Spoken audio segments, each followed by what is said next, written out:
whole fucking mic right off the table.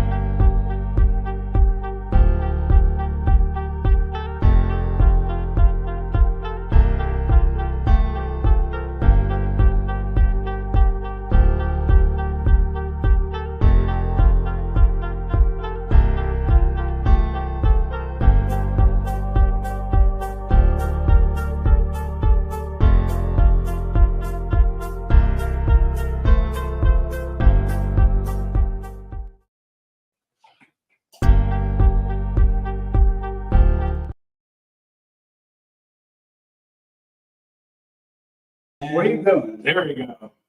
Hey guys, welcome back. Paranormal Unplugged here. I'm Kevin, Andrew, Steve, and tonight we have David Spinks on. David's been on several different shows.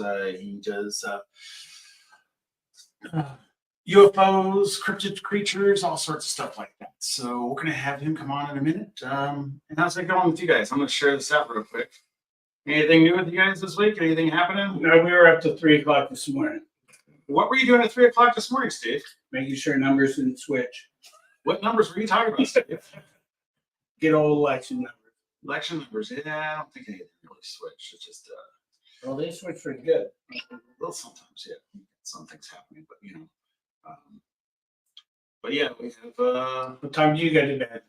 I know you're bed for 11 hours, so I don't know. 11 o'clock. You probably went to bed at 11, just told everyone to go home. Yeah, well, you know how that is. I gotta deal with your so anyway. So, all right. Well, let me get this. What are you doing? I'm trying to share this out since I'm the one that shared it out here. So, you know, I mean, come on. Let me get it going here. Tell us what your friends. Hey, don't mention that word out here, okay? Come on. Stop it. The C word. The C word. Don't mention the C word. There is no. Right, we're waiting on you, bud. Waiting on me. Okay, so, and we're gonna bring David Spinks in just a second. So yeah, your husband's contact all of your friends at first. Here we go. And welcome in, Dave. How are you doing today? Good, guys. How are you guys doing? You're doing good there, buddy. Let me turn you down to the microphone. I like that Squatch poster in the background. That's awesome. That's Steve on a good day. Yeah, it's once he wakes up in the morning, you know. I mean, poor Pam's got to deal with that. But so, tell us a little bit about yourself. I mean, I've seen that you were on, the History Channel, Travel Channel, stuff like that. Tell me a little bit about your background, sir. Well, I'm ex-military. I'm retired federal law enforcement. I was in the military for 9 years, active duty, 8 of that in the Air Force. And then when I came home, I joined the Army National Guard and helped train guys to go to Afghanistan and Iraq in 2001. But before that, I've been doing, even as a young man, what started me in the paranormal world was I had a Bigfoot encounter. And when I was 13 in 1983 with my papaw here in West Virginia, and it literally changed my life. Ever since then, I've been searching for answers into what these things are, what they're doing here, and trying to just, like everyone else, just trying to figure out what the heck's going on here, So, what was the encounter like? If you get into that, let us know a little bit about that. Yeah, it was in the summer, and I was living in New Mexico because my mom had gotten remarried when I was just a little guy, and I would always come back to West Virginia and visit my dad and both sets of my grandparents and everybody, and I was with my dad's dad, and we would always hunt and fish and stuff, and we were on one of our summer hunting or fishing trips on the Gauley River here, and went to a place we always go to, and we would usually camp out for a weekend, fish right there on the river, camp right beside it, and have a great time. Well, we were there. We got there a little late that day, and got set up and everything, and then started fishing, and caught a bunch of trout and cooked them up right there on the fire. And it was like a half an hour before dark, and out of nowhere, we're sitting around the fire just like fat cats because we just ate a bunch of trout and cornbread from grandma, having a great time talking. And out of nowhere, this giant splash hits out in the middle of the river. And this is a big river. The Gauley River is probably 60, 60 yards across, deep, 20 feet, 30 feet deep in some spots, pretty good sized river. And when it's running pretty good. But in the summer, it's a little slower, than in the spring when the winter melt off happens. But anyway, this splash was so big that the only way I know how to compare it is a grown man doing a cannonball in the swimming pool. The rain down of the water from this thing was massive, just imagine like a 300-pound man doing a cannonball on the diving board, but we didn't see what caused it. So we jumped up and we were looking around going, what in the frick was that? Couldn't see nothing floating down the river. There's nothing anywhere near the banks that could have made that splash because it happened out in the middle of the river. So we kind of scratched our heads after several minutes going, man, that was weird. We knew it wasn't a fish that big. There's no way, we would have saw it jump out of the water anyway because we were sitting right beside the water. So after several minutes of trying to figure out what it was, we just sat back down, kind of scratching our heads saying, man, that was weird. And that's when we heard like a clipping noise through the tree branches from the other side of the river.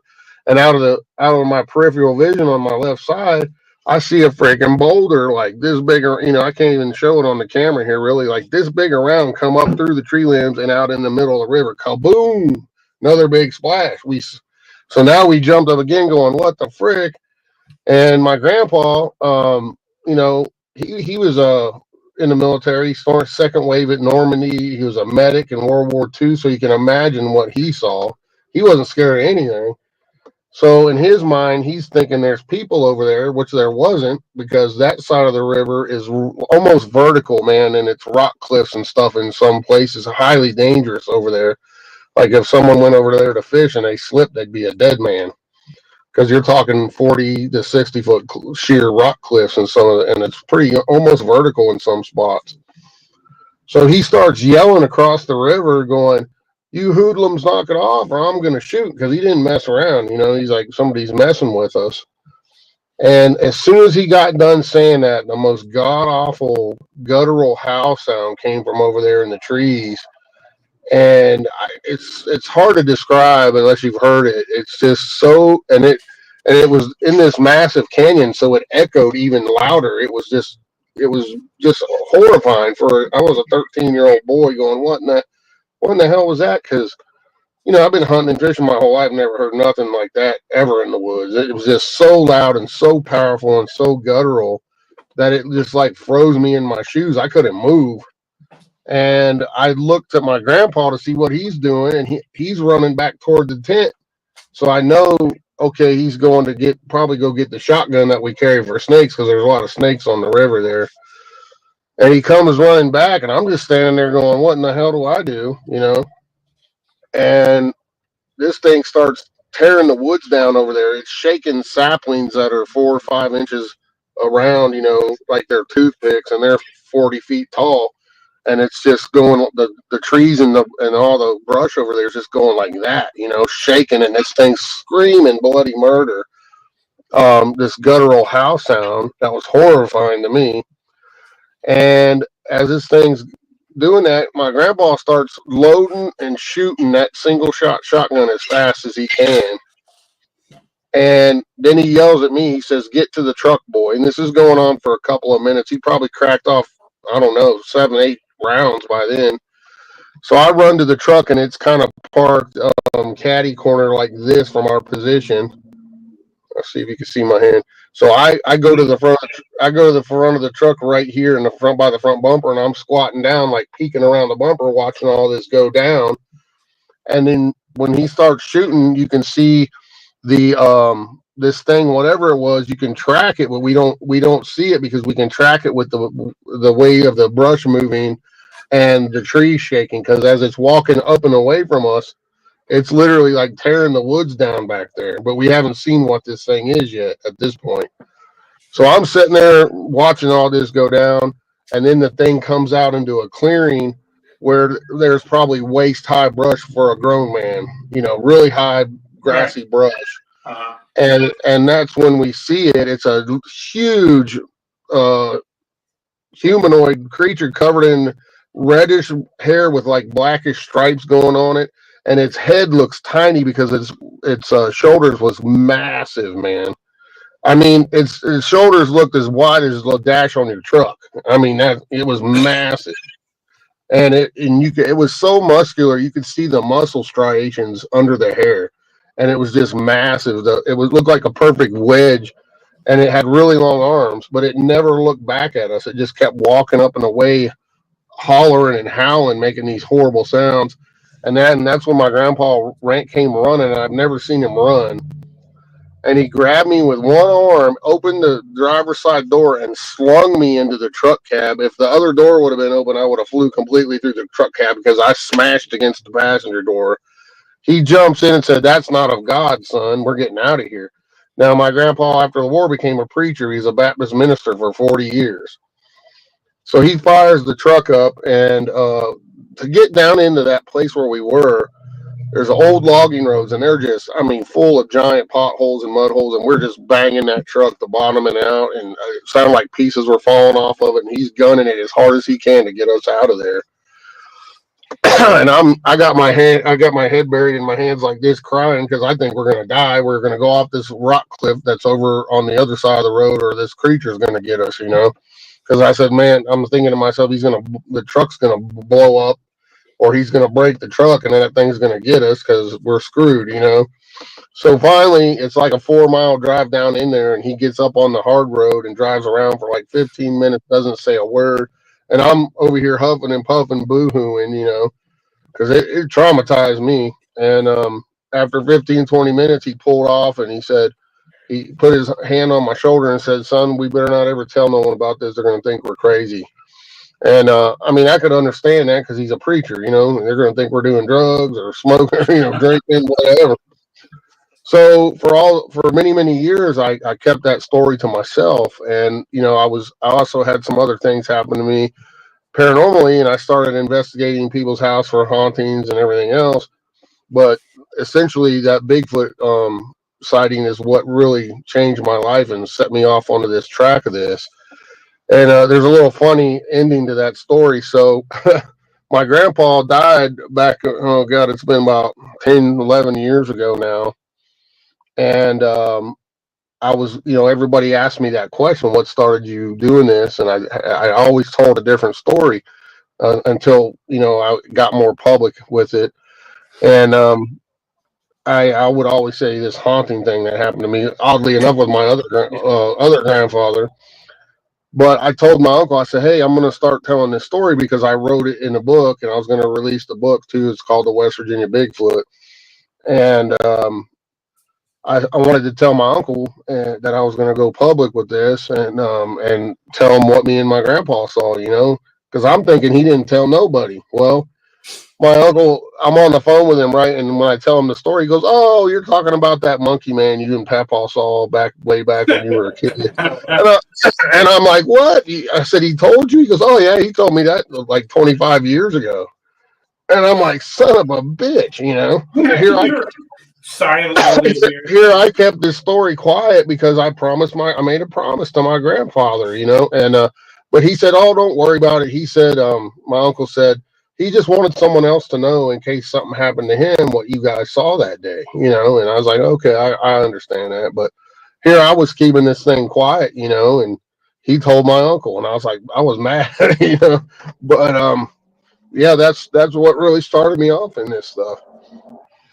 And then I happened to see the show In Search Of, you know, with Leonard Nimoy way back, and they had happened to have that one of those Bigfoot episodes they were doing. I was like, that's what I saw, and I realized as a young man in school and stuff that other people were seeing these things. So I never heard of a Bigfoot, you know, at that age. The old timers around here would call them the wood boogers, but we thought they were just screwing with us. And they would always say, "Don't go in the woods at night because the wood boogers might get you." Well, it turns out there's some truth to all that, you know. So, and you know, where I live in West Virginia, man. I mean, the whole state's woods, mountains, you know. And I grew up in the woods, hunting and fishing. But that encounter really traumatized me, and I didn't go in the woods for about 6, 7 years after that. It took me a while to get up the courage, and I would always go with a bunch of people. It wasn't just me being by myself, you know. And I, you know, moonshine or something. Something like that. Andrew and I were back in the woods of Virginia, actually not West Virginia, but Virginia, and we were looking at moonshine stills, trying to find a moonshine still. And we came around the corner. oh, That's when you saw one. He saw one, right? Yeah. And I turned around and goes, "What the hell?" I sneak around the corner and I around this big tree. It's a jank Lynx commercial with a guy in a suit, Bigfoot suit, trying to give us beef jerky. And I said, "Dude, this is a commercial." What happened? Well, here we lost Dave. Oh, you muted him. Someone muted him. No. Or he muted himself. Yeah, he's muted on his side. Maybe not. Let's see. Unmute. Unmute Mike. Yeah, there you go. There you go. Right now. check 1, 2. Can you hear me? There we go. Oh, okay.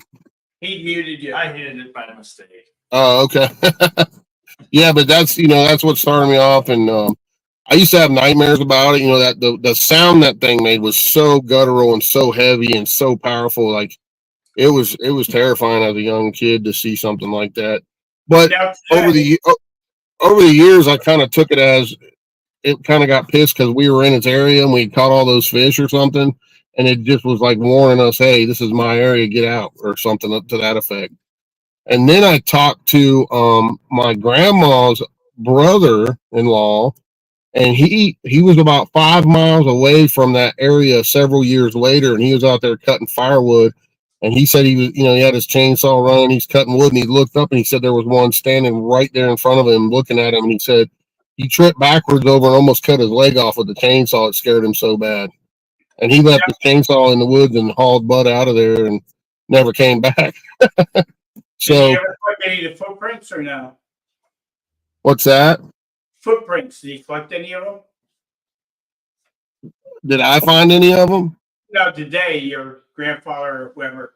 Oh no, like we left our tent there, everything. My uncle went back later the next day and got all that stuff.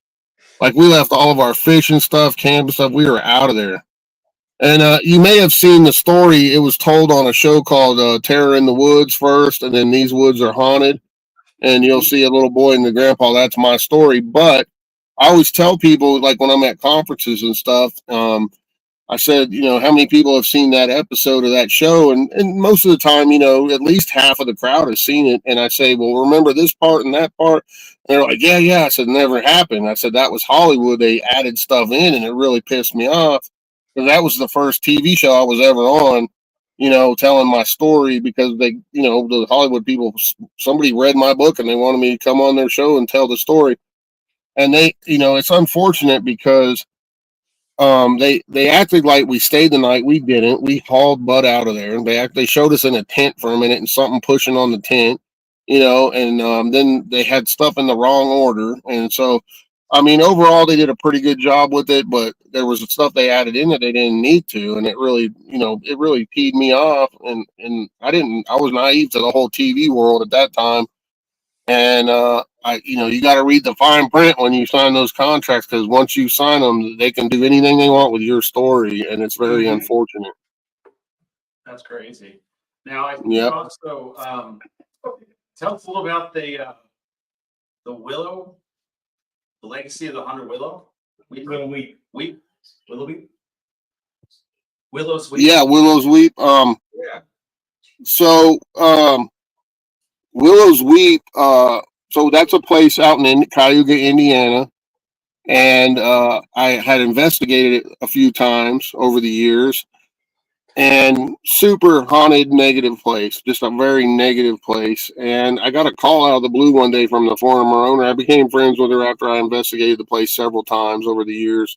You hear it through the paranormal grapevine, as we call it. You got to go check this place out. It's off the chain. And that's how I got to investigate it the first few times. And so she calls me on the phone. I'm actually on vacation in the beach. And I get this call and she's like, "Dave, I got a question to ask you." And I'm like, "What?" And "What's going on?" And she goes, "Well, Me and Bob have decided to sell the wheat because we got stuff coming into our house from over there now, and it's a whole long story. Like we could spend several shows talking about the whole how I became involved and stuff and what was going on with the former owner. But essentially, what happened was he had gone over to the house one time to work on it.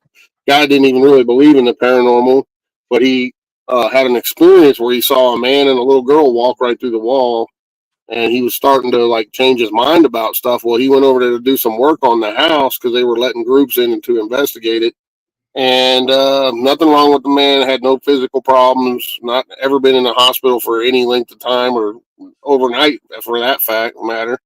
Um, Goes over there and has a freaking heart attack and almost dies. Well, he gets over that 6 months, and nobody's been in the house for this whole time. And he goes 6 months later back over to the house to work on it again, and has a stroke. So, and then they had stuff going on at their house because Brenda was looking for a house for her son to start his life off, a cheap house to get going, and she bought it for him and actually met the neighbor, fell in love with him, and married him, and started living next door to the house. So that's a kind of a short version of the story, but um, so she calls me up. She says, "Hey, we're gonna sell this place. We're getting the hell out of here. We got crazy stuff. Bob's almost died twice from it now. Um, and we want to know if you want to buy it from us?" And I was like, "Ooh, let me think about it." And I said, "Well, do it to my, I said, I'll give me 24 hours. I'll let you know tomorrow." And she said, "Okay." So I was thinking about it. And I'm like, "Well, doing what I do, it kind of makes sense to own my own haunted location. I'll have full control of it. I can really get down and dirty with it and investigate it. I pulled all the electric, I pull all the electric out so there's no false EMF readings because it's a really old house built in 1890. It was a shithole, to be honest with you. But it had some really interesting factors. It was built in the shape of a cross facing the east. Numerous deaths in this place, numerous reports of hauntings. Hundreds of groups had been in it before I ever owned it, and had crazy experiences that they filmed and talked about and everything else. And I said, "Well, I'll take a shot at this just to have my own location. I'll let groups in that'll help me pay the taxes and take care of the yard and all that stuff." So that's what I ended up doing. I did a 7-year paranormal project there. Very, very bad things happened to some people, friends of mine in that place, that are pretty well known and legit investigators, over the years. And after a good friend of mine, Barry Gaunt, he runs Octagon Hall over in Kentucky. He got a weird scratch on his foot in there. He doesn't know how it happened. He didn't hit his foot on nothing or anything, and they ended up having to cut off part of his foot because he got gangrene in it, and all this weird stuff happened to him, and he's still having problems with it. And I decided right before COVID, I closed it down. I said, "That's it. 7 years is enough," and I kept it and did some last stuff myself in there. I kind of filmed a documentary about it and whatnot. I haven't put that out yet. The second part of it. The first part's I have it on DVD and it's out on Scare Network. But I did one last investigation there and then tore it down on my birthday this year. Had it torn down because I feel it was my responsibility not to let anyone ever get hurt in that place again. Spiritually, physically, or mentally. So that's what I did with it, and I wrote a book about it. There's a big time movie going to be made about it now. Probably one or two movies. We don't know yet, but based off of my book, and I got a second book coming out about it. All my experiences in the play, more experiences left off from the first book and everything. So, I think that's what we have to do as location owners, and Steve knows all about that, and it kind of gives us a chance to further the field a little bit by doing different experiments in there under controlled environments. You can do lots of stuff if you own your own location. That's not necessarily done at these big commercial locations like these asylums and prisons and other haunted locations that they just let thousands and thousands of people in. If you have control of the place, you can do things without human interaction. You can do all kind of cool stuff. So, that's what I started out to do, and that's what I did with it, basically. So what do you prefer? What do I Paranormal prefer? or Bigfoot? Yeah. Like Well, that for work me, or paranormal? Oh, I do it all. I even investigate UFO sightings Yeah. and whatnot because Right. for me, a lot of this stuff crosses over. I can't tell you how many cases I've worked over the years that I'll have, someone will call me or email me and say, "Hey, man, I saw a UFO in my backyard or whatever." And then I do a little research around the same area, and there's a rash of Bigfoot sightings at the same time. Or I might get a UFO report, and I go to the house, expecting to investigate UFO stuff with this family, and then they tell or haunting like poltergeist activity with this family. But then I go to the house, start talking to them, and they said, "Oh yeah, I have these weird dreams every night that there's these little gray creatures in my room, and I'm floating through my ceiling." I'm like, "Well, wait a minute, what's going on here?" So as an investigator, you have to kind of think outside the box sometimes because you may be dealing with something totally different than you think you're going out to deal with in the first place. And sometimes you got both things going on. So, in that case, I could say, well, maybe these ETs or whatever these people are dealing with are making the poltergeist activity happen in the home. So who knows? So you got to kind of look at the bigger picture of things sometimes. Yeah, I didn't know if there was one or the other that really got you pumped up, in a sense Yeah, of absolutely. It's fascinating stuff, really. It's for me, it's three of man's greatest unanswered questions. Are we alone in the universe? We know there's unknown creatures walking amongst us or in the oceans. I mean, they thought the Kraken was a myth, and the Japanese fishermen back in 2015 caught a 65-footer in their fishing net. I mean, that's massive. That's like two or three school buses long. It's huge. And they find new species of creatures on this planet almost daily, if not weekly. um, Prime example of that, 2017, they found a brand new species of orangutan in Sumatra that was right under everybody's noses, but they actually had one die or something. They found it and then they examined it, and it was a whole different genome. It was a whole different species than the normal orangutan. Mhm. So it's fascinating stuff. And when it comes to Bigfoot, you know, I think my humble opinion, they're primarily nocturnal. Most people sleep at night. They're not trouncing around in the woods, and there's more than likely very few of these things around. They're there, but there's not a whole like hundreds of thousands of these things running around. There's just a few Right. of them, and they're very uh, migrational. They move with the weather, I believe. And where I live, just I live right on the edge of what's called the Monongahela National Forest, and it's millions and millions of acres of just rugged land, mountains, forests, heavy, I mean, dense, thick haulers that are very, I mean, in the daytime, some of these haulers are so down there and so forested that it almost looks like twilight right before dark. That's how dark it is in the middle of the day in these things. And there's cave systems everywhere. So there's plenty of food for these things to eat, plenty of cover, for them to exist without, you know, besides being seen occasionally by a passing by motorist or whatever, they're out there. Now, have you ever found any tracks? Oh yeah, I've got a few tracks. I've Yeah, casted a few over the years, but they're pretty rare. A good track. right. Um, It's on my bucket unless they're list. unless they're really good, I'm not even going to waste them. I'll take pictures of them, but I won't cast one Right, unless it's a really good one. I'm looking right. for dermal ridges and the metatarsal break and all that stuff. But there's very few, and it's weird too with some of the Bigfoot tracks. You'll run across one track, and that's bizarre too. How is there one track, or Right. two or three, and then they just stop? What's going on here? Are they being beamed down, and are interdimensional, extra dimensional? Are they ETs?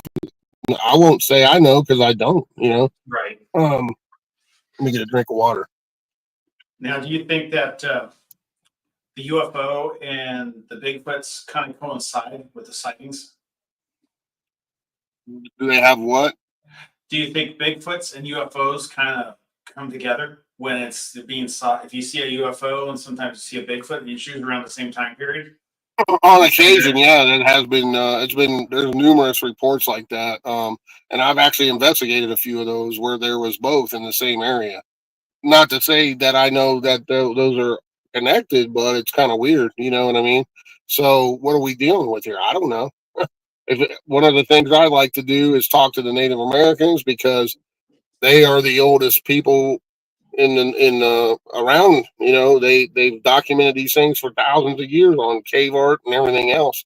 They don't normally have a written history, but they do draw pictures of what they saw on cave and rocks. You know, in the caves and on rocks. So um, it's pretty fascinating stuff. If you talk to them, they told almost every single tribe has a Bigfoot type of creature in their history. So, Or and they some UFO. Yeah. yeah, or UFOs, absolutely. And they talk about these things as if they're, you know, some tribes had many wars with these creatures, like especially out west of Paiutes. I was out there at a place called Lovelock Cave in Nevada, and they would go in there in the late 1800s and get bat guano, you know, and stuff to I forget what they use. I think they use it for explosives, but they would go in these caves and scrape bat poop basically and use it for chemicals and stuff that were in it. And they found giant sandals in there that were very old, buried in this cave. They were made out of weeds and sawgrass and stuff that was on this pyramid lake there. And I went and talked to the head elder of that tribe. We went to the headquarters there and talked to him, and he told us the whole history of their tribe and these large red-headed ape-like men that would come into their camps, kidnap women and children and men, and he said they carried these baskets on their back made out of the weed grass and stuff, and they had spikes in them, and they would stuff people in those spikes, and if you tried to crawl out of them, it would stab you, you know, really bad.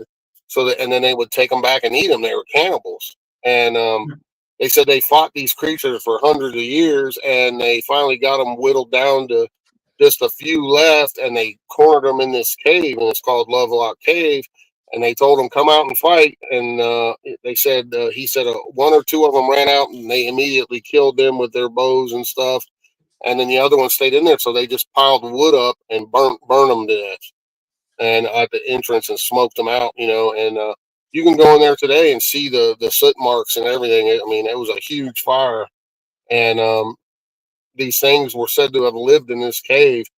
And they found when those people found the sandals, they found a couple of skeletons in there that were like 8-9 feet tall, had red hair on them, and two of the skeletons or the skulls are in a museum out there in Nevada, and they're there, you know, and some of the artifacts they found in this cave.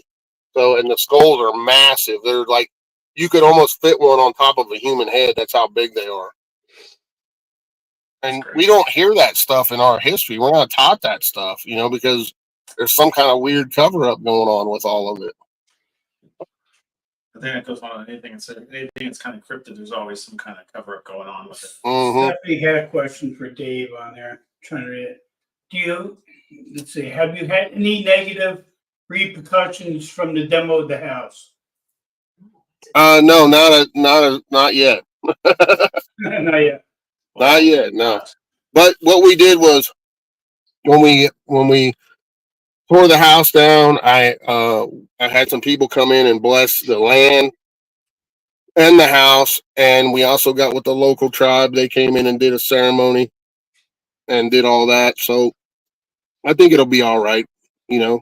And the guy that actually bought the land from me, he is Brenda's brother, and they're Native American too, so they're very grounded. They know, you know, he knows what to do as far as that goes if anything happens. And he bought the land, and he already bought when Brenda and her husband moved. He bought their houses, and they had several old houses. A couple he was able to save and fix them up, and then we tore the wheat down, and then he got an extra like 5 acres with his property. So, you know, I mean, he's good to go as far as I know. With the Bigfoot, I was always wondering why they haven't found the body of one. You know, I'm sure they passed if they're in the woods or something. Let me fix this thing, man. This is acting pissing me off. Let me know when you're good. All right, can you hear me better now? Yeah. Yep. All right. So I was just wondering why they haven't found the body of one. You know, he thinks dinosaurs. Yeah, well, when it comes to the whole body thing, like I said, I feel there's very few of these things that are out there.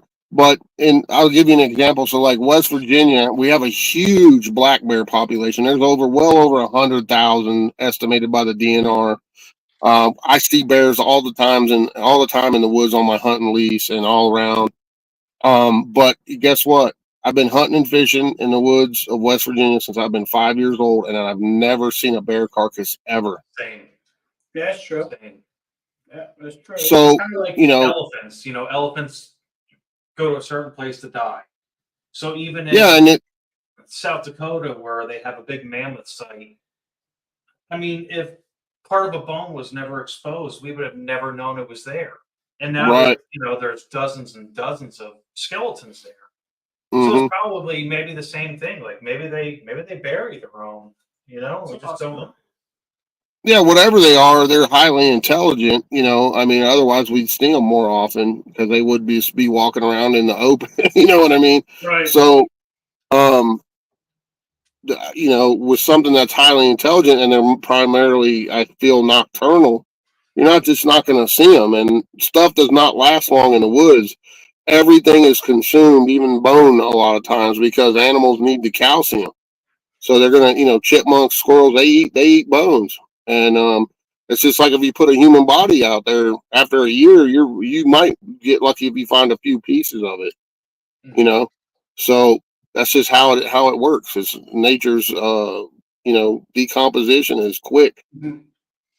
Right. It's amazing. I always wonder, like, if there's different subspecies of Bigfoot in North America, let's say. Where Well, there's been reports.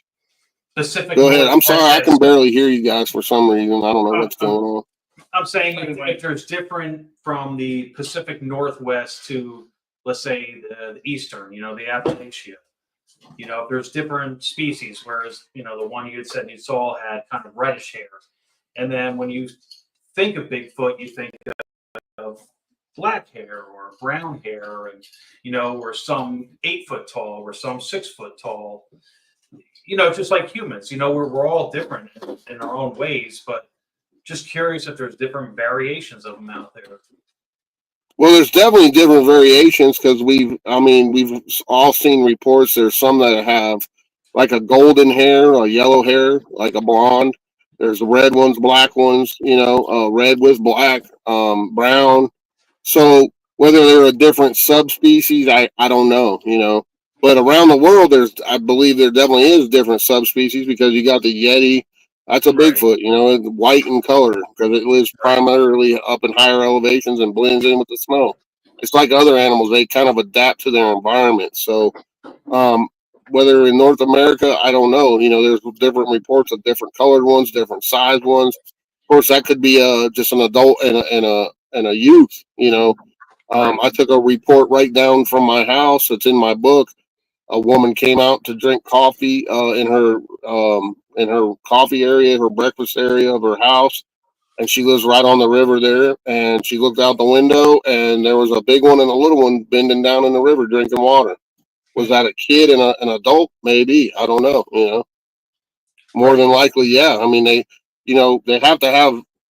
They're an animal that lives like in that's not an ET because we wouldn't know how an ET breeds, but if it's an animal that lives here in North America, it has to have some sort of breeding population to continue to exist. So, right. And there's got to be that hierarchy, like an alpha male that's yeah, in that area.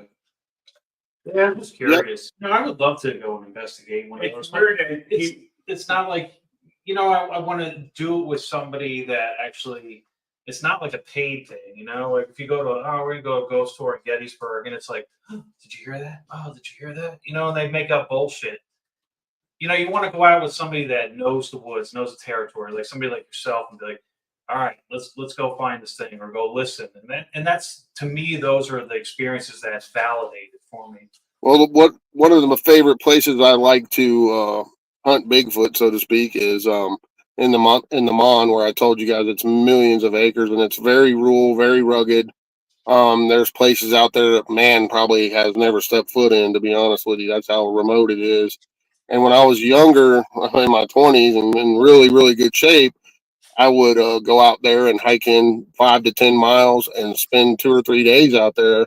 And some of the noises I heard out there and recorded are fascinating and downright scary too.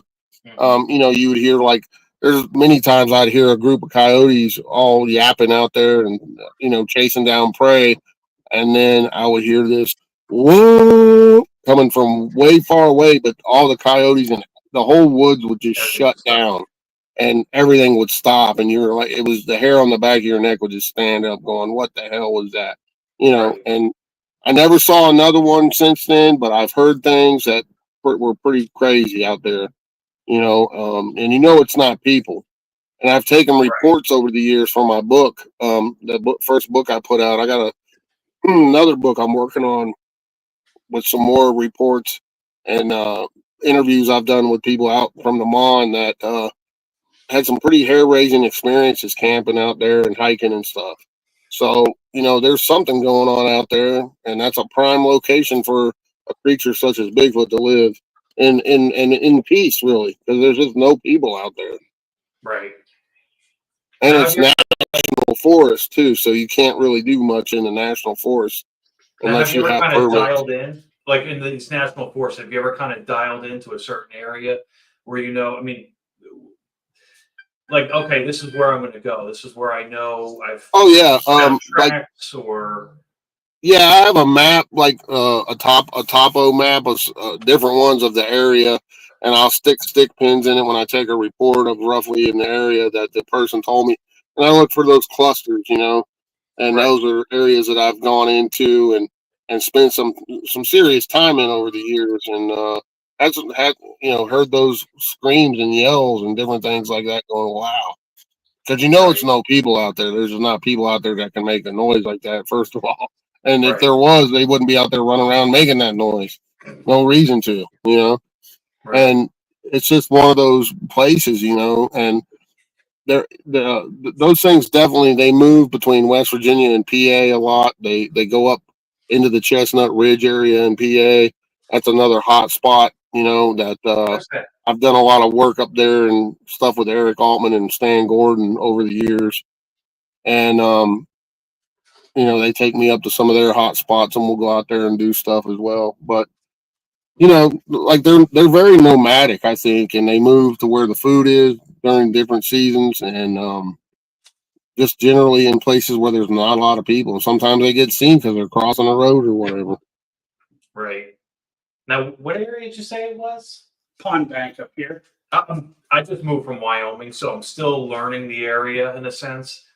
But next time you come up this way, maybe we should all get together and check it out. Pond bank. Yeah, because I would really be interested in it. Yeah, you guys. Another Eric Altman's putting his Bigfoot event on again. He did it this year. It was awesome. He does that over in kind of near. It's in a campground over in shit. What's the name of that town? I can't think of it, but there's a battle site there from the Revolutionary Wars. But there's a campground, and he puts a really good Bigfoot event on, and they do some night hikes and stuff like that. But long story short was there's a guy that makes these game calls now, and I got with him, and he's actually got some. We took some Bigfoot recordings that are very legit, and now we're putting them into the game call. So we're trying some different techniques with that, seeing if we can get them to call back and different things and draw them in. But let me tell you something. If you ever see one up close, I heard one of you guys said you saw one. It's a life changing experience. It really is, and it's downright. I mean, the power of these things and the size of them is unreal. Oh, I'm sure. Now, just like tracks, hair, would anybody venture to say like Bigfoot has like when you're hunting deer?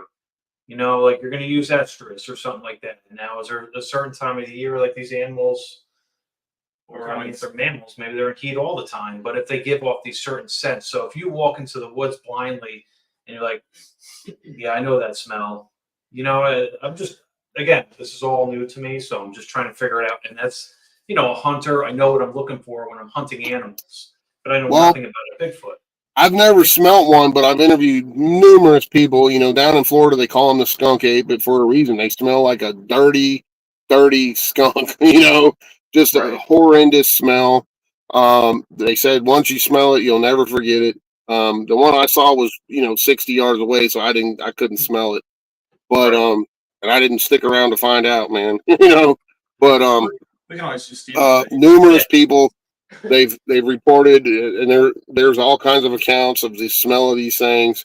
If you smell it, it's going to probably be the most overpowering bo dirty hair smell you've ever smelt in your life. Just Right. a wretched smell is what they say, and it's some of the people have reported almost like a rotten egg smell too when they've encountered one of these things. So it's just a dirty bee. Just imagine a human covered in hair sweating all the time. How bad that would stink, So, I stink when I sweat. So, I mean, that's, just getting that from secondhand from people I've interviewed over the years. That's how they kind of talk about it. Yeah, I'm just curious. I mean, again, I was on a case here in West Virginia on this farm, and it had snowed one morning right before, snowed before daylight. Farmer woke up and he saw these tracks coming up out of the field, cross the road, coming to his yard. And the thing went under his clothesline and left a tuft of hair on the clothesline.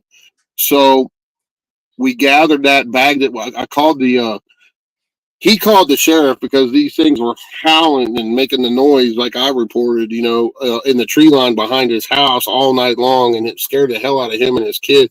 But when they woke up in the daytime, they saw this trackway coming through their yard, and it went right under the clothesline. There was a tuft of reddish brown hair there. They called the sheriff. I got a call, and I said, do you have a veterinarian that you deal with for your animals? He said, yeah. I said, call them and tell them to get down there and meet me down there. So what we did was, I said, don't touch the hair. You just leave it there. Keep an eye on it. I got there. We bagged it, tagged it. The sheriff saw it. We took pictures of it. Took pictures of the trackway. They were in the snow, and the stride of this thing was wider than my truck on the width part of your truck, man. It was massive. And the tracks measured 18 inches long and were like 6 to 8 inch, almost 8 inches wide. But it's hard to tell when it snows, because right. the snow was kind of melty that day, and it wasn't. But we got kind of a roundabout estimate of how big everything was, and it was massive. And so we bagged that hair, and I gave it to the veterinarian. I said, "Can you have that sent off and analyzed?" So she said, "Yeah, I can do that." I said, "See if we can get some DNA off of that or something." So she sent it in. We're waiting. We waited months and months, never heard anything. And she started calling this lab where she sent it off to in Virginia, and they would never return her phone calls and never did respond back to her ever. And we never got the hair back. That figures. That's usually most of them do. Most of the stuff. Yep. Yeah. And I was really I learned a hard lesson there. I said I should have kept some of that hair just in case. But being that was the first hair sample I ever got, we were kind of naive to it, and they kept it, man, and never reported anything back. I think the government got involved and said, "No, you're not telling them nothing. Just don't answer them." And That was a real thick hair. yeah, long. It was long too. Probably, I don't know, about that long each strand. Big old tuft of it was hooked right on the clothesline. Right. That's crazy. So it wasn't like when you hunt deer or bear where you might find a couple of strands of hair on a bush or something. It was a good tuft of hair, Stephanie Haggerty, Dave, have you ever researched waffle rocks? We have one here in our area, and some say it's UFOs landing on them. Like I said, And what was it? Waffle rock. Waffle rocks? In West Waffle Virginia? rocks? Rocks. Waffle rocks. Yeah. No, I have not. Yeah, she basically said it's UFOs supposedly landed on them, and that's what causes the rocks that have the waffle mark on it. So she wanted to know if you actually ever investigated or anything like that? No, never got to investigate that. I heard of something like that, but they called them something different than a waffle rock. So That's the first time I've heard of it called a waffle rock. I mean, yeah, I heard there was rocks. I've seen there's rocks with weird patterns on them and stuff. But I didn't ever heard them called a waffle rock. Pretty interesting. Learn something new every day, right? well, it's always interesting to figure it out with Bigfoots and stuff. People are like, well, what would you do if you ran straight into them? I mean, they're so big, and who knows, they're violent or whatever. What would you do if it's attacking you? What would you do? I mean, Well, I mean, you got to defend yourself. I mean, you got to do what you got to do. I would never like physically shoot one just to shoot it. Because why? I don't kill stuff just to kill it. I mean, that's a personal thing. I mean, yeah, you'd be a rich man if you killed a Bigfoot and had it been were able to turn it in. But there's hunters that have told stories. They've had these things in their crosshairs, and they said when they looked at the face, it looked so human. They felt like it would be murder. Right. Well, it's like here in Pennsylvania, you cannot hunt Bigfoot. There's a law on it. We looked it up. And I was like, okay, so if there's a law on it, then we know there's something that exists because they're just not right. But they don't exist, right? Well, why is there a law on them? Exactly. That it's probably like bad juju. It's like an albino deer. Yeah. It's beautiful, but it's just nothing but bad omens come from killing something like that. So I would imagine something the same with Bigfoot. I don't want to be responsible for pulling the trigger on it. No. For sure. No, I mean, and that comes down to a personal opinion and belief. But if you're being attacked and your life's in danger, you have every right to protect yourself. Right. I mean, if a bear was attacking me, I wouldn't hesitate to shoot it if I had to. I mean, it's the same thing. That's good. That's just. But I would, so like a bear or even if it was a squatch and it attacked you, you probably wouldn't last too long. If it was a good sized bear, you know what I mean? So yeah, these things. The thing was massive. I felt as a kid like it could stomp on me like a tin, like an aluminum can, and that'd be it. Right. What's the next one? Do you investigate any other spots in Nevada? In Nevada? Yeah. Yeah. No, just that one time I was out there with Weatherly, and we happened to be traveling to Virginia City, and we saw the sign that said Lovelock, and we're like, "Whoa, wait a minute, we got to stop there." I mean, that's Lovelock Cave, and we had both heard these stories from the Paiutes, and I said, "We're going," and I mean, we made a beeline right out there, and next thing you know, we're out in the Lovelock Cave, and then talking to the Paiute elder, and it was a great little sidetrack that we just ended up doing on a whim, and we ended up spending a whole day out there, probably 12, 13 hours just inside and around that cave, talking to the elder, talking to some of the other tribes members, and they showed us some really personal stuff. It was really cool. And the funny thing is at their headquarters there where they show their whole history and it tells the timeline of their tribe. Out in front, there was a big Bigfoot made out of wire and a little one. And we were like, whoa, this is cool, man. Because, here we're getting the story that's passed down orally, generation to generation from the tribe to the next generation. And we're getting it from the tribe elder. And they got all this stuff there at the museum and everything else. And then, it was awesome. And then we got to go to the place where it happened, according to them. So that's cool. I know there's been some things that have been finding these humanoids that are bigger. They're saying, and they're finding them across the world, and they're saying that they were big enough to penetrate the rocks. And now there is some things they're finding out about, like Egyptian and the pyramids and stuff like that. That these creatures were humans, but they were gigantors, humans that could lift these rocks and build it. And that's how the pyramids got made. Yeah. I'm wondering whenever they're going to find something like this, if it's ever going to be let out to the national. Well, that's a good point you brought up, because if you follow the Bible, it talks about the Nephilim, right? So the Nephilim were these giant creatures that were the offspring of angels and human women. and they were supposed to be vile, disgusting creatures. They would eat people and all kinds of stuff.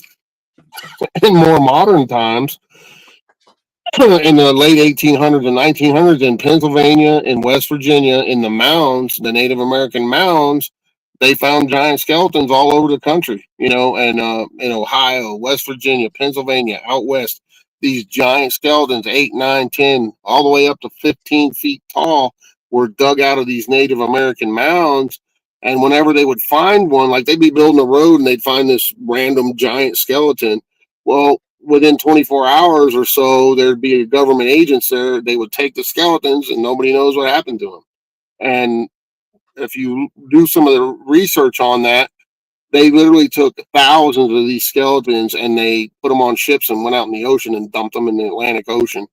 And there are a few, I heard from Weatherly, who has a friend that worked in the Smithsonian, that they do have several examples in the vaults of the Smithsonian, but most of them were thrown away because it's not taught to us in history, and they covered it up for whatever reason we don't know. But is that the missing connection in the Bible talking about the Nephilim, or are these Bigfoots some kind of offspring of those creatures? We don't know. What are we dealing with here? But we know there's examples of giant skeletons, humanoid skeletons, that are massive in size, and there's artifacts and bones to prove it. Yeah, that's the only problem. Is everything's so secretive when it comes to stuff like this. I mean, I think what they figure is if everybody knew about it, there'd be such a pandemonium, and people would know what to do. But I mean, I think knowing about it would make you more interested in going, "Wow, there is something else out there," because there's got to be, there's got to be something else out there, either alien or other creatures that are not been seen. Because there's so much. I mean, like there's people saying that down in the Amazon, they're finding dinosaur type creatures that are been told that are walking around, and some of that Amazon has not been seen. Oh yeah, definitely. So I guarantee there's got to be something out there to survive. I mean, that's like, they're saying the Loch Ness. The Loch Ness, they're saying there's so many caves and stuff that this creature can survive in these dark caves that go down. And now they're saying that one of the things I read about is that there's supposedly a connection from the ocean to the loch through these caverns, so they can leave and come back in. So who knows? That might be a breeding ground for it. And then when absolutely. Some people believe that there's a whole underneath the ground in this planet. There's a whole nother world that some of these dinosaurs may have escaped to, or were in there, and they come out every once in a while. And that's aquatic and land dinosaurs as well. And we know that around the world, there's been all kinds of bones found. People have seen things in the ocean, and we know that ocean sharks have been seen all the way up in the Mississippi and in some of the Great Lakes. So there's got to be some weird connection where they can go underground through these waterways and then pop out, swim around, go back out when at their leisure. So, who knows? They're talking about Antarctica, that there's holes in the ice there, and they've gone down there, and it's still top secret. But they're drip feeding reports coming out of there. But there's this whole other landmass underneath the ice that's like 75 degrees under there, and there's creatures from the dinosaur times down there and everything else. So who knows? I mean, until it's brought out in mainstream, we'll never know. So it's pretty crazy stuff. And the natives too, you can see drawings that aren't that old of dinosaur like creatures on the cave walls and everything else too. And they talk about the ant people that live under the ground out in Arizona and everything else. And in the Superstition Mountains, there's people that come up missing all the time, and they don't find them, and they say these things come out of the ground and snatch people. And, they did, on the giant skeletons, they did a great little series on TV with that. I forget his last name, but his first name was Scott, and he's an anthropologist, and he was talking about, he was going all around the country, talking about these giant skeletons and showing some of them, and pictures of old pictures people had of these things that they found on their property and everything else. So they did a show on it. I think he's written a couple of books on it, and it's really fascinating stuff. It is. It's interesting to find all this stuff that. And we have big mounds all over the place here in West Virginia. The whole Kanawha River Valley around Charleston's full of burial mounds. And, if you ever heard of the West Virginia State Penitentiary, it's super haunted. A lot of people investigate that place, but that whole town is built on top of Native American burial grounds. That's why it's called Moundsville. And when the whites came in, they just pretty much leveled the whole town. They found all kind of giant skeletons buried there. They just dumped them in the river and whatever they did with them, and they built everything right on top. But it has the largest mound. They left the one big mound that's still there today. It's right across the street from the prison. Yeah. I mean, it's massive.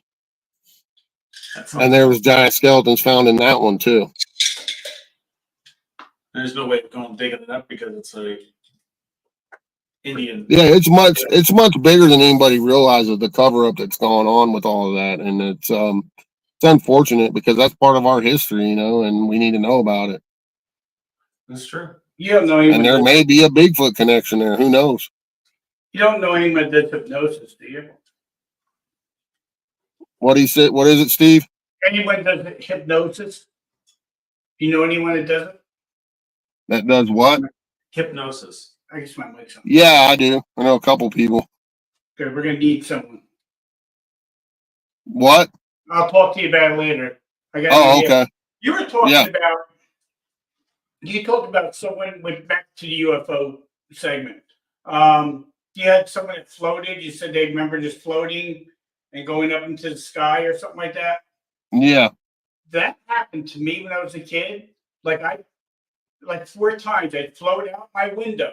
It felt like, and then I remember going over the telephone pole by the street, going over the high tension wires, not touching them. And then I don't know where I went, but then I remember coming back down real slow, back through my window and back to my bed. That's all I remember. And that to me, probably an abductee. That's what I'm saying. That's why I like to do hypnosis to find that out. Yeah. Yeah, I can hook you up with that. Yeah, definitely. And not only that, for my NDE. So I like to have someone talk to them about the NDE because I want to know what was said. So. Yeah, a lot of people who are, may be an abductee, they often have an implant in them too as well. Well, that's weird that you said that because I had my right side of my nose. And this was when I was an adult, close to adult, teenager. I was like 14, 15. I went into nose surgery for a deviated septum. And I kept feeling something in my nose, like a piece of bone. And I tried pulling it out, and it would shoot back up into my nose. I couldn't find it again. Then later on, I blew my nose, it would come back down. And I tried grabbing. I didn't try grabbing with tweezers one time because it felt like a piece of bone. But I could never get it. It's often living tissue. It's made out of it's organic tissue that has some mechanical aspects to it. So, and it's interesting that you said in your nose because you didn't know this, but a lot of abductees have had implants in their nose, in their nasal cavity. You're right. So when they did surgery, I asked them if they found anything, and the doctors looked at me like I'm nuts. Some that kept falling down. And you didn't find anything when you did that operation, So. Oh yeah, we'll talk about that some more after. It's weird because I know any of these, anything about UFOs or abductees and what's happened to him. Where he's saying that's something similar that's been. I never knew about that with the nose. Mm-hmm. That's kind of tricky. Yeah, that's spooky stuff too. Yeah. Well, it is, Steve. So I'm thinking if I went under hypnosis, I want to see what happened when I had my NDE, and then 2, I like to find out what happened back then. Yeah, absolutely. So we can do that at the Hoover House. Actually, we have to come over at the Hoover House and do it here because then we'd be in a nice, quiet environment. Yeah, I'll hook you up with somebody that does regressions. Okay. So that'd be interesting. That'd be an interesting show. Yeah. No, just don't make me act like a chicken or anything, guys. And they'll get there. Yeah, you're a chicken now. That would be fun. Something can would go off. Yeah, man, it's crazy stuff. I don't know what my mic's on. So any I was watching. There's a new show on Files or something like that. They were talking about Pennsylvania. It's like a phoenix. They're talking about in Pennsylvania, Western. Oh, Yeah. the Phoenix. Yeah, they were talking about that. What do you think? Yeah, there's been a lot of giant birds, giant bird sightings in and around the Chestnut Ridge area. That area in Pennsylvania is very. It's almost like one of those Skinwalker Ranch places, man. It's just got so much stuff going on. From Bigfoots to giant birds to hauntings, the whole 9 yards there. UFOs out the wazoo. Um, right there is Kecksburg too, and we all know about the famous Kecksburg UFO incident. So yeah, Ken Gerhard is really good when it comes to the giant bird stuff. Oh, excuse me, man. He's got a book out on that, and he spent a lot of time up in that area and written a really good book on giant birds and the phoenix and the thunderbirds and more. Very very knowledgeable guy. I think it was the Thunderbird they were talking about. The Thunderbirds, yeah. Mm-hmm. I started watching. Yeah, the Phoenix is more of an out west Native American tribe situation, and same with Thunderbirds. But Thunderbirds are seen all over the world. And Chestnut Ridge and right there in PA is one of them. There's been a lot of giant birds. There's some here in West Virginia, but not as many as up there in Chestnut Ridge area. It's amazing the Bigfoot sightings, the Thunderbirds, the UFOs, the ghosts, and everything that is in the PA area. It's amazing in this cluster of Virginia, West Virginia, PA, Mm-hmm. all this stuff in the area. It's kind of makes you wonder why it's such a hotbed of area that all this stuff is category in this thing. I mean, Jersey, the Pine Barrens, you got all that stuff out there. I mean, they have the military base. Why was there a military base built out there? What was it for at the time? So, right, were they collecting these things and experimenting on them, and they escaped out more, or they just were working with them on some spectrum? So, well, I think the military is involved in a lot of this stuff, and there's a lot of scuttlebutt talk, kind of whispers in the back of the rooms about this special unit in the military that is the best of the best. We're talking they take the best out of the Navy SEAL, the best out of the Green Berets, and all these special operators, and they have this other unit that is highly top secret that deals with solely with paranormal stuff. And these guys, they call them. Some of them are called like the Night Stalker unit, and they fly around in these black Hawks. They're all blacked out. There's no tail numbers, nothing on them. And when they are seen by people, they don't have no insignia on their uniforms, no names, no patches, nothing. And I've heard it through the military, talk over the years. I was in the military. I've seen some weird shit go down, so to speak, when I was, because I used to walk around bombers and stuff with an M16 fighters, stealth bombers, stealth fighters, the whole nine. And so you kind of hear those whispers in the back of the room sometimes, this unit and that unit. We saw these guys. We don't know who they were. They were doing weird stuff. Who the hell are they? Type of stuff. So there's scuttlebutt about it, but there's no proof of them because technically they do not exist. So, and whenever there's a crash UFO, those are the guys that go out and pick it up and they cover everything up and they're out of there. So yeah, we have my father-in-law was in Area 51 at the time period. We always gave him a hard time about it and the 50s and stuff. And I said when he was getting to the point where he was getting ready to pass and stuff, and he was always, technical sergeant. He was making more than technical sergeant did. He was dropped down quite a few times, but we were talking. Yeah. I said, you weren't out there. And he goes, oh, yeah, so-and-so crashed a plane in this hangar at such and such time. My wife pulled it up. It was all documented and everything else. Like, okay, so you saw something or didn't see nothing. He goes, I saw nothing at all. Well, when you retired from the Air Force and making more than what you should be making, you saw something because they're not going to say nothing. So, but he always said, I never saw nothing and gave you a look like, yeah, you know. So I mean, there's stuff out there. Yeah. Oh yeah, there's definitely stuff going on.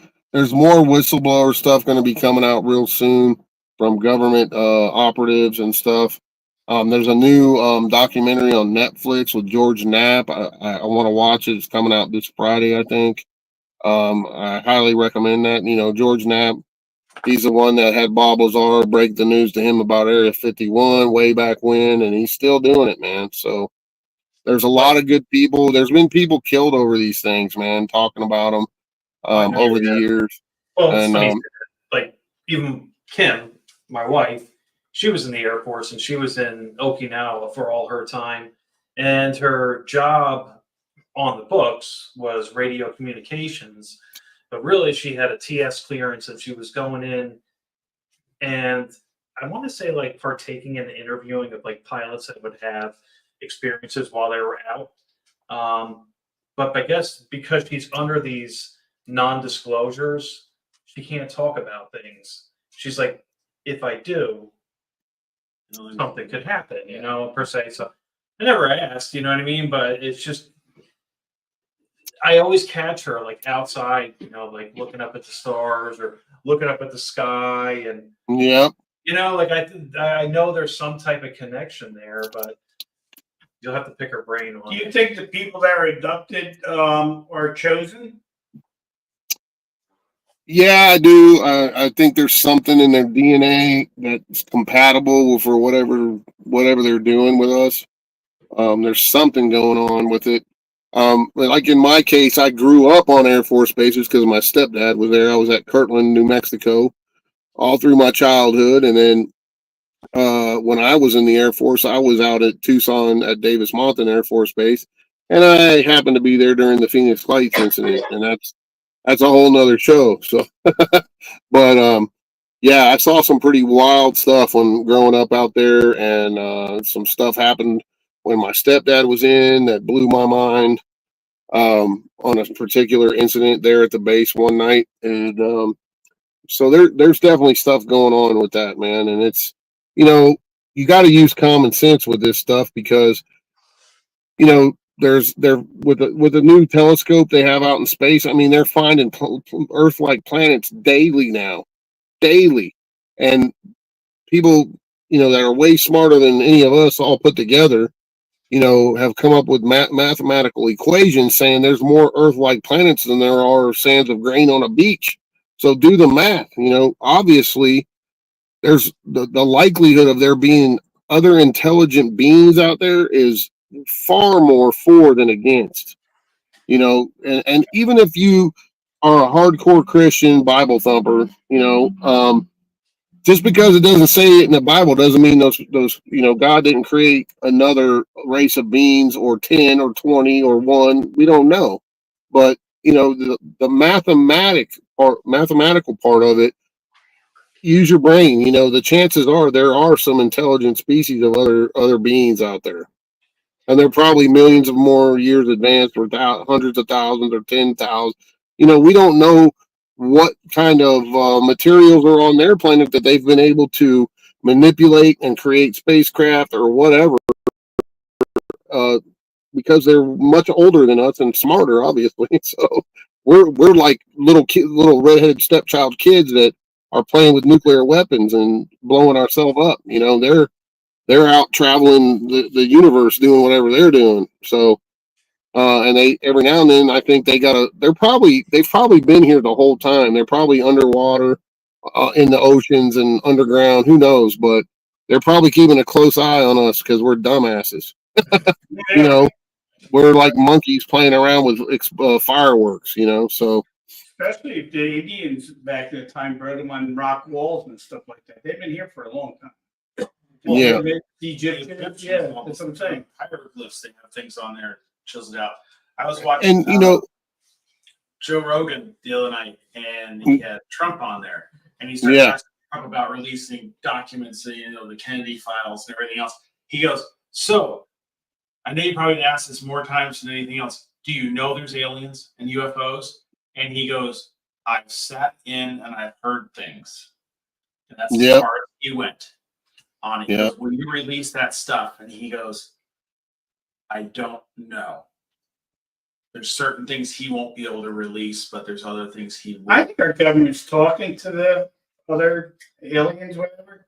I think they've had communication with them, and that's how they're getting the weaponization that we have, like the new ideas, lasers and stuff like that. Yeah. I wouldn't doubt it. I mean, that's why they won't release it, because they release it. That's a lot of information that might be. Well, also, if they release it, they're going to admit they've been lying to us for how many years, Right, yeah. and they don't like to do that. The government doesn't like to say, "Okay, we lied to all of you for 10 generations." But Right. the reality of that is they have lied to us, and they've covered up many things. You know, if you look at, just take the Roswell incident, okay, it's the most widely known cover up in the UFO world, but there's more than that. There's way more than that than just Roswell. But right after Roswell, okay, we were still, at that time, we were flying prop jets, right? Prop airplanes. But the Germans had jets. You know, the Germans were manufacturing their own jets. And the Germans had this society called the Vril, VRIL, that were psychics and were mystics and all kinds of seers and all kinds of stuff. But they were said to have been in communication with ETs, and that's how they were 100 years more advanced than us in technology. And then all of a sudden, after Roswell, guess what? We all of a sudden had fiber optics. We had night vision. We had all these things that were taken off of those spacecraft and reverse engineered to come up with some of the technology that we had. And we had microchips right after that. And that is where the technology was stolen from, basically. So the military industrial complex wants every bit of that technology, because if we are ahead of everybody in technology, we control the world. And that's what it's all about. It's about money, power, and greed. And thank God Trump's in there, because he's going to fix all that. And, you know, that's what the major powers of the world are all about. They're all about that. If whoever has the best tech is going to control the world, you know. So obviously, you know, they want that tech, and they're not going to say where they got it. And, you know, there's all kinds of rumors and scuttlebutt with certain presidents having meetings with alien ETs, making deals with them that they're allowed to abduct a certain amount of people a year and do experiments on them, and in trade for technology. That's like there's always been the thing with the Germans, the installations some in Germans. There's some tunnels and stuff that are caved in, and they have so much radiation down in those tunnels that humans can't go in there because they'll just die of radiation poisoning. But they're, you know, those UFOs that they had made, those bell-shaped things they've done, what happened to them? Where did they go? They just disappeared after the war. Yeah. And these things, I mean, what did they do? I mean, they were talking about portations and stuff like that at the time. And who knows if they actually got to work or not. I mean, you can see certain things that pop up nowadays in the news, and, you know, like the Simpson effect, you know, the things from there. How do you get that precise with things, and who knows what's going on with that? Yeah, I mean, look at AI, guys. Look at AI now. It's scary. It's outright scary, man. You know, if you ever watch any of those interviews with those AI robots they're making, I mean, that's some downright scary stuff. And you know, they're asking them, well, you know, would you guys overthrow the world and all? And they're like, yeah, humans are dangerous. I mean, it's scary stuff. It's just like Terminator 2, man. You know, it's like the Terminator movies. It's scary stuff. It is. It's very interesting on the different. Those things learn so quickly that it's mind-boggling. So do you believe in time travel? I think, I don't know if it truly exists on our side of it, but now that's not to say the ETs haven't mastered it, because, you know, they've proven it, you know, that there's other dimensions now. We've proven that. Our scientists have proven that. So how did they know about it, and where did they get that information? I would say, you know, maybe the ETs probably know how to time travel. Are we doing it yet? Maybe, maybe not. But the Germans were definitely messing with it when they had that bell, the Glocke. You know, they were messing with it back then. So somebody was telling them information for them to be able to try to manufacture that. So, do you feel the Philadelphia experiment actually happened? Oh yeah, I truly believe that happened 100%, man. Because there is guys that have done interviews that were on that ship, and they said when they came back, parts of guys were sticking out of the metal and everything. I mean, there was actual guys that said they were on the ship, and people searched the record, said yeah, they were assigned to that ship. Yeah, because you figure if they found the stuff, the bell and stuff like that, where did it go? What did they do with it? All this technology. I know Britain got some, Russia got some, we got some, but what happened to that technology? It's still here someplace. Well, it's probably at Wright Pat under the ground, or at Area 52, or any of those places where they're doing all those experiments. Some people think that the Kecksburg UFO incident was actually the Glocke Bell from Germany in World War II, and it time traveled to 1960, whatever it was, when it landed in Kecksburg, because it almost looked exactly like the Glocke Bell, or it was another one that they had, and they went off and traveled time, and they got lost, and then they came back in 20-something years later. So, because the government swooped right in with military troops in unmarked uniforms and scooped that thing up on the flatbed, and we're out of there. And I've talked to numerous people that were there who saw the government and saw them pick this thing up and put it on the flatbed and take it out of there. Men in Black. They're still alive today. They're out there, they're still out there, and they run some of them run the Kecksburg UFO event out there. Do you think we landed on the moon? I think we probably did one time, and it was so dangerous they just filmed the rest. You know what I mean? Yeah. I mean, you can tell some of that's filmed if you really look at it, and but you got to remember, we were in the middle of the Cold War with the Russians, so we had to beat them to say we were superior. It was all a mind game, and because they had launched Sputnik and they were way ahead of us and everything else. And so they were already sending guys into orbit, and our space program wasn't even really started yet. Right. We were just still flying around and building rockets, test rockets. We weren't, and then the space race was a big deal because of the Cold War. That's like the nuclear bomb. I mean, you look at the videos of the nuclear bombs. Well, how did they get that footage that's so clear, and what happened to the camera? Because they figure at the time the footage was inside the camera. It wasn't getting sent back through a cable because we didn't have that technology at the time. So right, yeah. And the footage is so friggin' clear. How did they get that? So was right, it, or was it? Right. It's interesting. Right, and if you look at the first mission to the moon, it was real grainy and stuff. It was totally different than the later missions. And I think in the middle they were filming everything, and then when they did Apollo 13 and those guys almost died, they said, "That's it. We're not doing no more." Because we just didn't have good enough technology, and it was so dangerous. They went, that would have been a national tragedy and disaster, because we already lost astronauts on the launch pad a bunch of times. They burned up and blew up and everything else. Even in the space shuttle program, look how we have 2 space shuttle disasters. Yeah, so you don't want to see all your astronauts blow up on TV. I mean, that's not a good thing. So it's highly dangerous stuff, and I can understand that from a PR aspect. With Elon's technology now, you think Elon's a badass, man? That guy is insane. you think he'll get to Mars?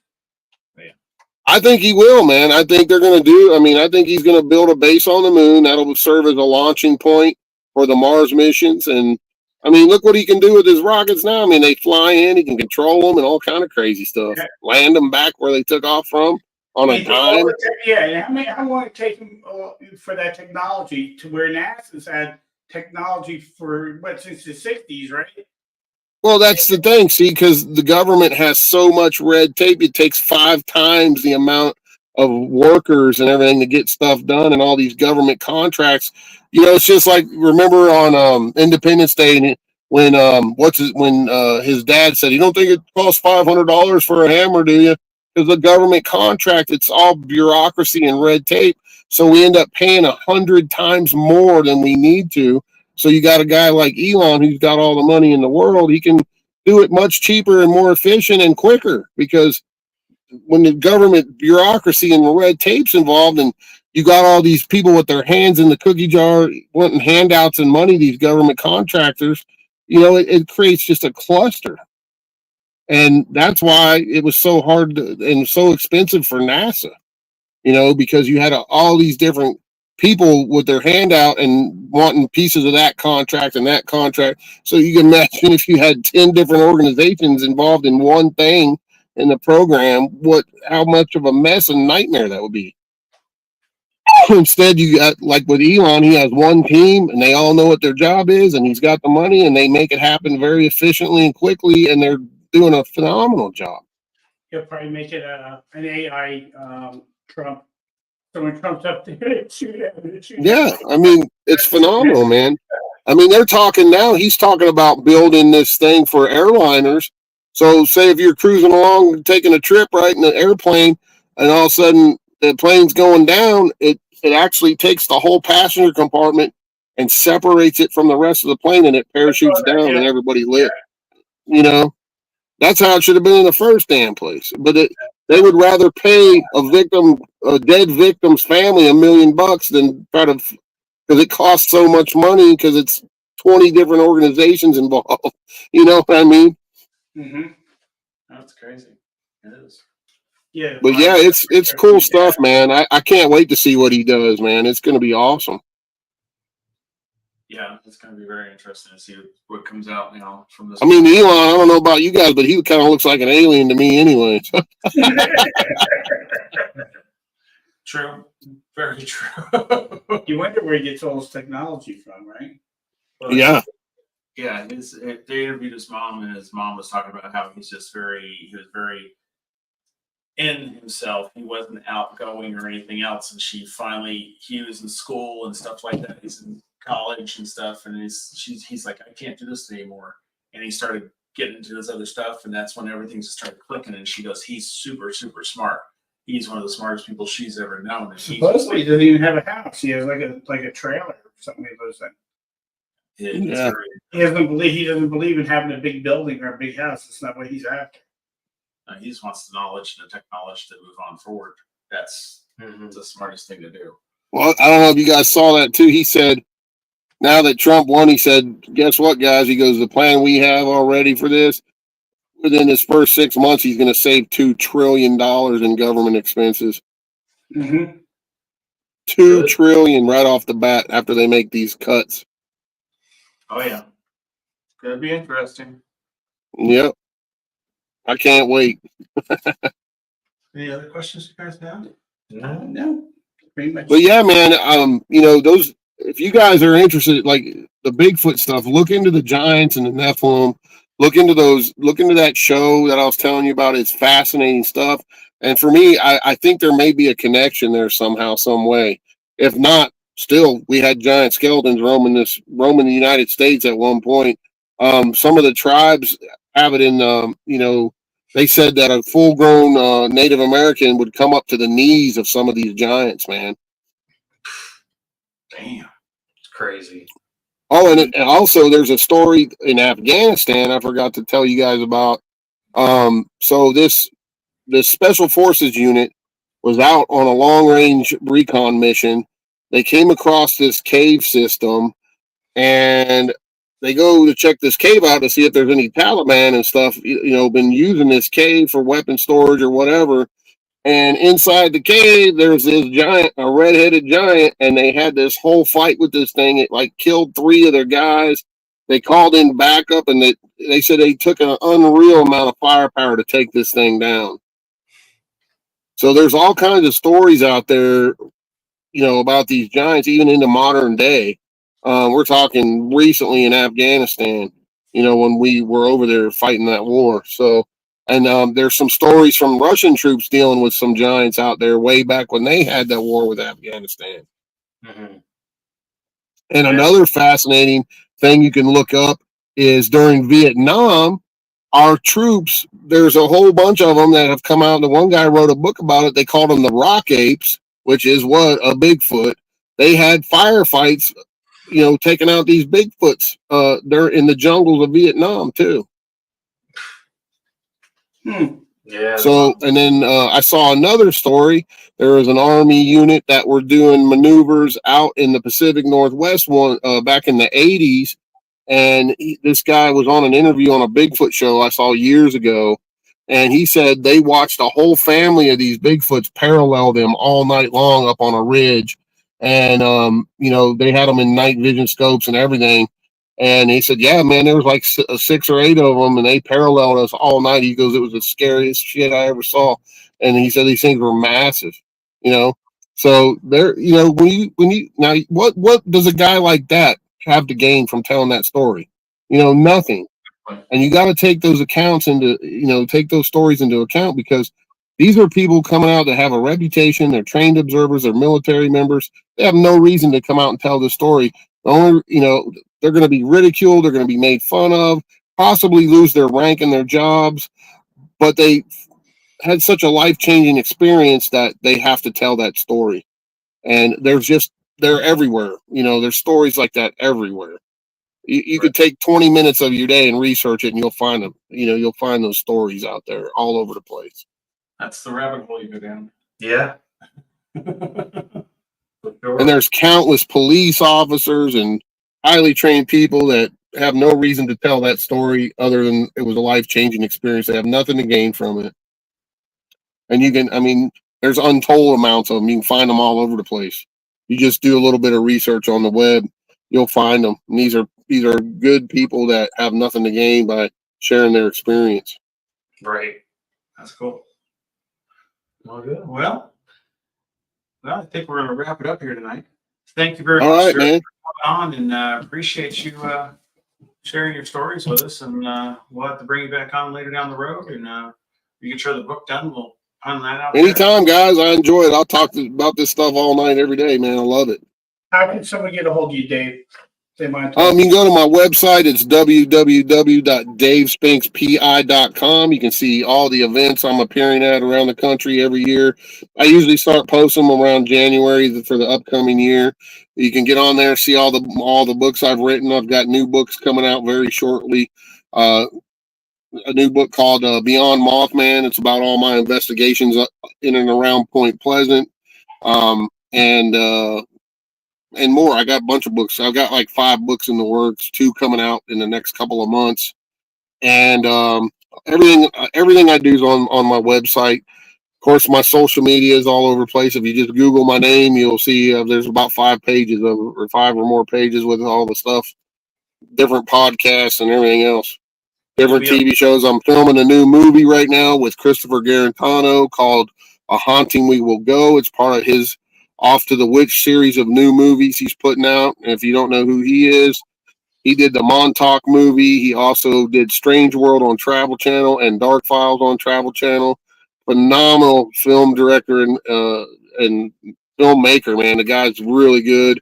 He doesn't like the Hollywood machine. He's an independent guy, and he makes some phenomenal stuff. And it's all about showing the real side of this stuff, not the Hollywood side of it. And I'm super stoked to be working with him. I'm going to be working with him on several projects now. Like he's making us a part of his white phosphorus pictures. He's got a studio. He's also doing a 3 or 4 part horror movie series with Warner Brothers too. So they brought him in for a project there. So it's pretty cool stuff. A lot of cool stuff coming up, man. Good. That's neat. That's good to see you keeping busy. Oh yeah, man. I live this life 100% all day, every day, man. I've been doing it ever since I retired from law enforcement full time. I've worked harder at this than I ever did at a job, man. I mean, I've put more time into this. I always tell people, they're like, well, how do you make money? I said, you don't make money doing this, man. If I had half the money I ever spent out of my own pocket back, I'd be a very rich man. This costs money to do this stuff. We got one question here from Eric. He wants to know, what's your favorite recipe from Cooking with the Cryptic cookbook? Oh man, yeah, that was a fun project I did, and that really took off like crazy. People love that book. I like them all, man. They're all my family recipes, and there's a few of my friends that have some really killer recipes in there.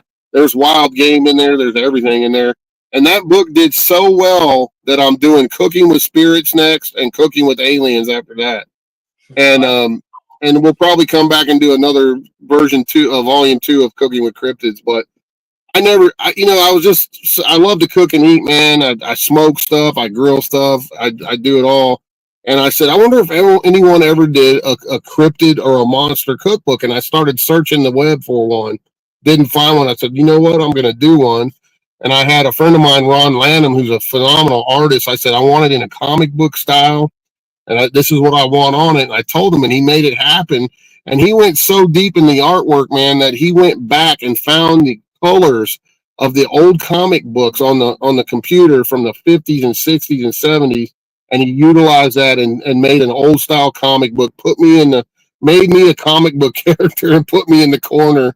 And it says like issue 1, and it looks just like me with my sunglasses on. It's crazy. And so we had a lot of fun with it. I just did it for fun, and it went crazy, man. I mean, they sell them at the Mothman Museum. They sell them at the Flatwoods Monster Museum.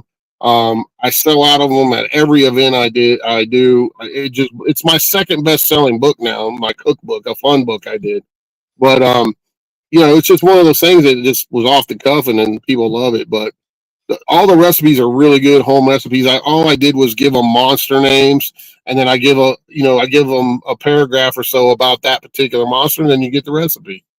And it's got Lyle Blackburn's hot sauce, his monster sauce on the front cover, and there's several recipes with his hot sauces in them in the cookbook as well.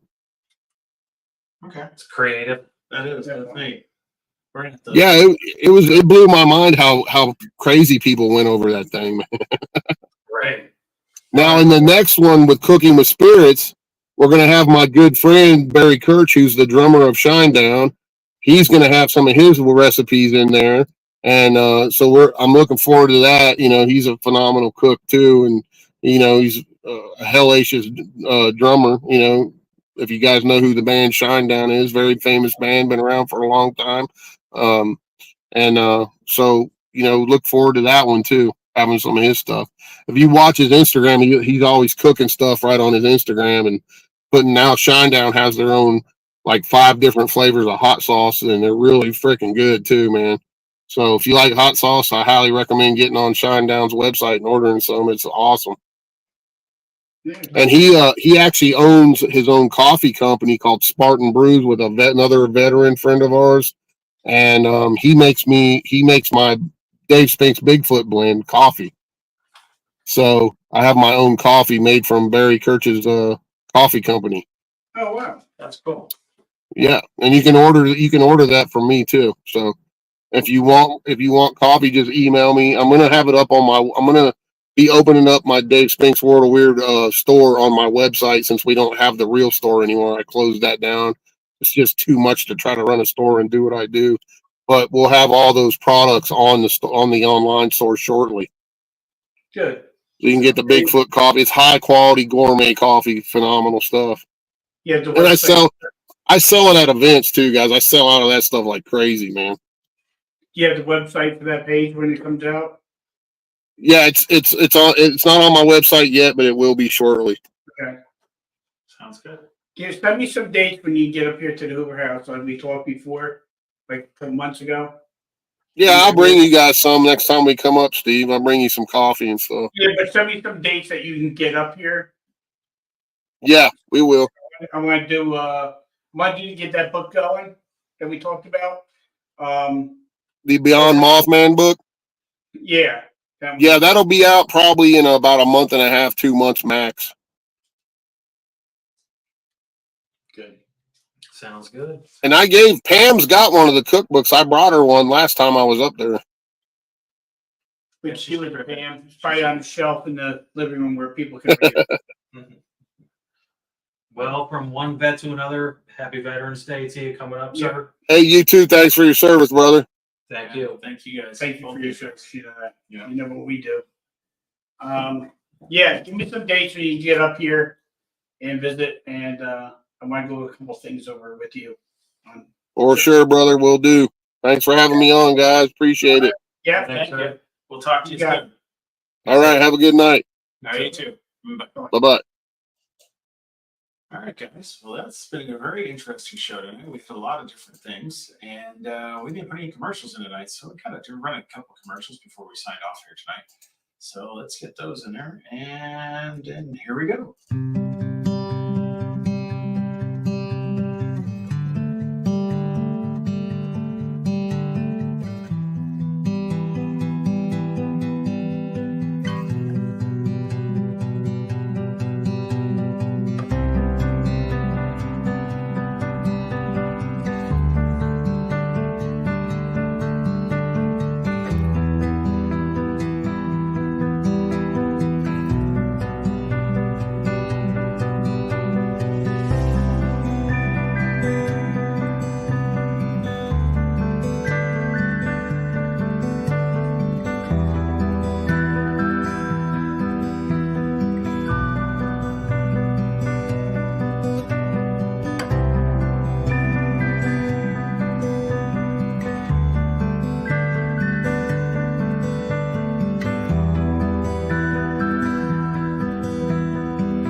The same.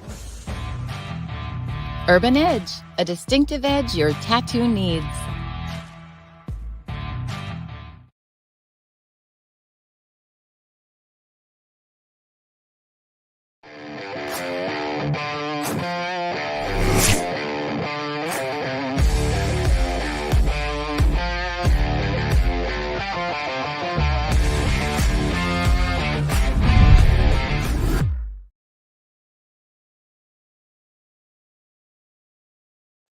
And we're back.